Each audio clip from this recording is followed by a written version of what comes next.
Welcome back, traders. We're continuing our options mastery series with options 103. And in this video, I'm going to show you how I choose which options contract to trade before I ever enter a position. Before you go any further, make sure you've watched the full options series leading up to this, starting with options 101. That foundation is designed to get you up to speed on what options are and prepare you to make smarter trading decisions. If you find this video helpful, hit like and subscribe for more content like this, including twice weekly market updates where I break down key stocks I'm watching, important levels, and how I'm thinking about options setups.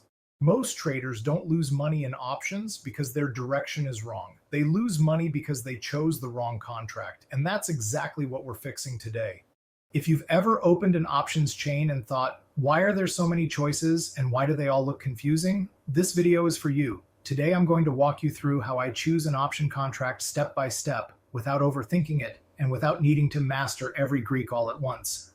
If you're new here, my name is Nick and this is Gen W, short for Generation Wealth, where we focus on trading with discipline, patience, and a long-term mindset. If you've already watched options 101, 101.5, and 102, this is the bridge where everything starts to come together in a real-world way.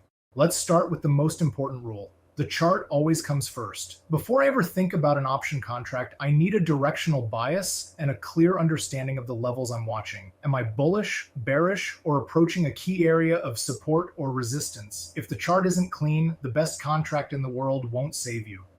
That's why I tend to trade a relatively small list of names. Some traders scan hundreds of stocks every day, but I find focusing on about 10 to 20 familiar names helps me understand their trends, how they move, and whether an options trade actually makes sense. Liquidity is high, the moves are more predictable, and it keeps decision-making simple.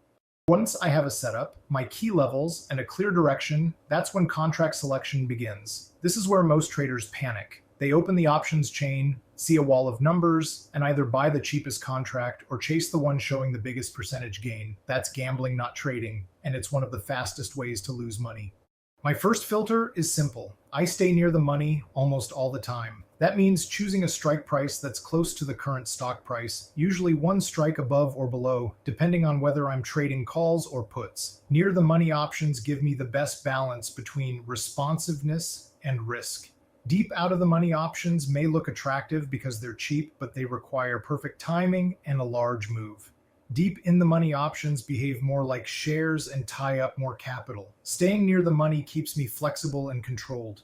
Once I'm near the money, the next thing I look at is delta, and I want to keep this practical. Delta tells me how much the option behaves like the stock. It represents how much the option's value should change if the stock moves $1. For example, if a stock is trading at $100, the option premium is $100 and the option has a delta of 30. A $1 move in the stock would increase the option's value by about $30 to $130. Higher delta means the option responds more directly to price movement, while lower delta requires a stronger move.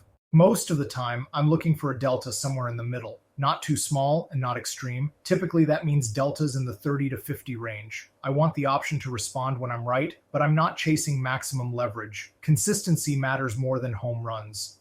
After delta, I look at theta, which is time decay. In simple terms, as an option gets closer to expiration, it loses value because there's less time for the move to happen. Theta moves slowly when expiration is far away and accelerates as expiration approaches. By the time an option expires, theta has reduced its value to zero. Time decay hurts the most when you're wrong, early, or stuck in choppy price action. If I'm trading a quick move with confirmation, I'm comfortable with some theta. If a setup needs time, heavy decay becomes a real problem.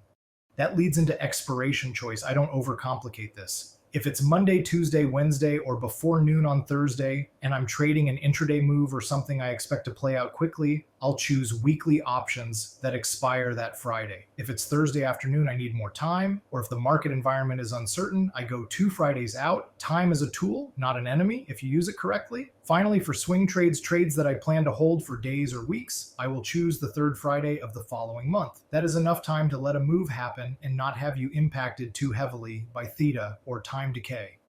Now let's put this together. I start with my chart and identify my level. I determine my direction. Only then do I open the options chain. I select the expiration date that aligns with my strategy, select the option that is closest to the current stock price, check that the delta makes sense, and boom, that's it. No guessing, no random clicks. Notice what I didn't do. I didn't hunt for the cheapest contract. I didn't chase extreme leverage, and I didn't ignore time decay. This approach is how you stay in the game long enough to actually build skill. A few common mistakes I see all the time are buying contracts just because they're cheap, ignoring theta, oversizing because the contract price feels small, and holding short-dated options overnight without a clear reason. These are account killers, not strategies. The goal here isn't to be perfect. The goal is to be repeatable. If you can consistently choose the right contract for the right setup, everything else becomes easier. Entries, exits, and risk management. In the next video, we're going to take this a step further and talk about risk management and position sizing, because contract selection means nothing if you don't know how much to risk or where you're wrong. As always, stay patient, stay disciplined, and focus on building generational wealth.